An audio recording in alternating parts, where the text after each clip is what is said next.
Good morning guys, welcome back to my YouTube channel. Today I'm reviewing my Bluescape Peel and Pan pool.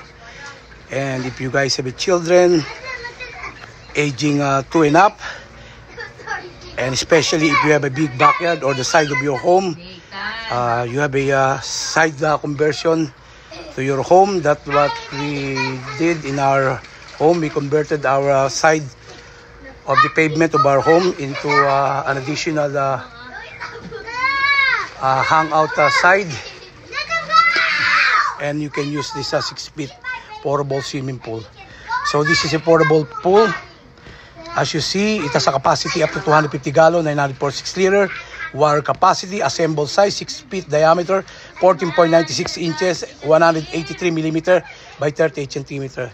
So this is a 6 feet wide. You can get this from eBay, Amazon, and Walmart. I got this from Walmart Supercenter, $20, so you will not get wrong.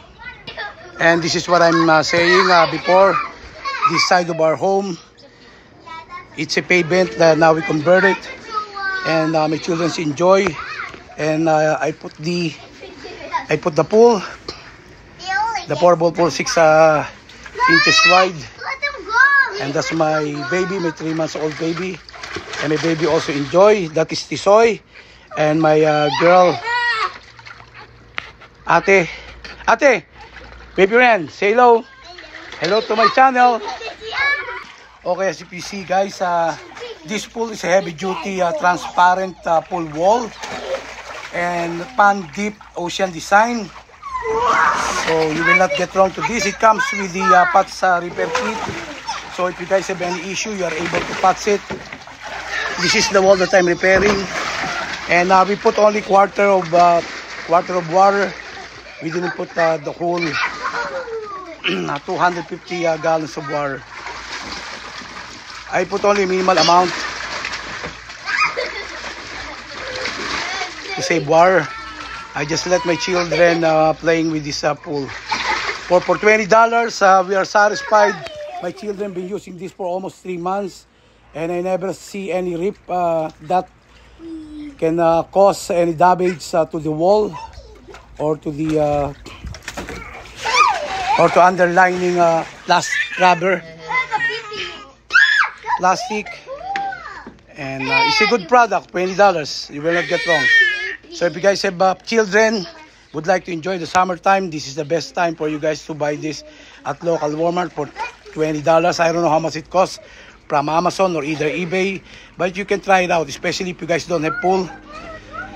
Our home, we do not have a pool, but we have a big property, 10,000 square feet.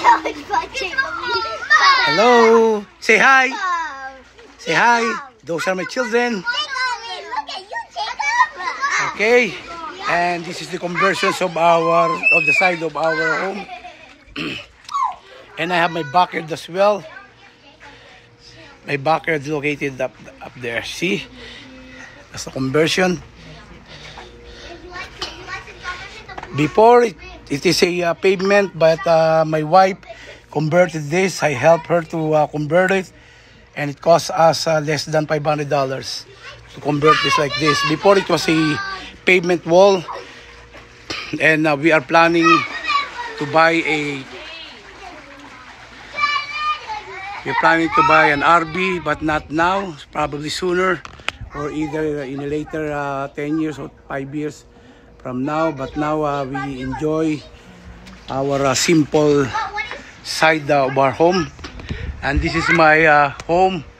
As you see, I live in a 2-story home, a beautiful home that I live in exclusive subdivision in Las Vegas, Nevada. 4 bedrooms, 2-car garage, 24/7 security. What will I ask for? My children enjoy the summertime instead of building a swimming pool that it can cost us 40 to 50 grand, 60 grand. But this one, it costs us only $20. So I hope you guys keep watching my YouTube channel. Until next time, guys, may you guys have a wonderful day today. May God bless you all. Say bye for now. Bye for now. God bless. Thanks for watching. Say thanks for watching. God bless. Bye. That's my boy Jacob. That's my boy Tisoy. And that's my boy